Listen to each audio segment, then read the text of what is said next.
জয়গুৰু। পৰম প্ৰেমময় শ্ৰী শ্ৰী ঠাকুৰৰ সত্যানুসৰণ গ্ৰন্থৰ বাণীপাঠ। স্পষ্টবাদী হোৱা কিন্তু মিষ্টভাষী হোৱা, ক'বলৈ বিবেচনা কৰা কিন্তু কৈ বিমুখ নহবা। যদি ভুল কৈ থাকা সাৱধান হোৱা, ভুল নকৰিবা। সত্য কোৱা কিন্তু সংহাৰ নানিবা। সৎ কথা কোৱা ভাল কিন্তু ভবা, অনুভৱ কৰা আৰু ভাল। অসৎ কথা কোৱাতকৈ সৎ কথা কোৱা ভাল নিশ্চয়, কিন্তু কোৱাৰ লগত কাম কৰা আৰু অনুভৱ নাথাকিলে জানো হয় বেহেলা বীণা যেনেকৈ বাদকানুগ্ৰহত ভাল বাজে, কিন্তু সেইবোৰে নিজে একো অনুভৱ কৰিব নোৱাৰে।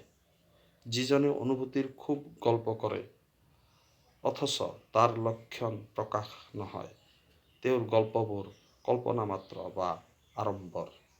যিমান ডুবিবা সিমান বেমালুম বোধাতীত হবা।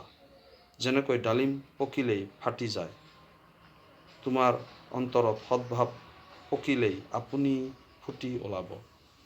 তোমাৰ মুখেৰে তাক প্ৰকাশ কৰিবলগীয়া নহ'ব। ওম শান্তি, ওম শান্তি, ওম শান্তি।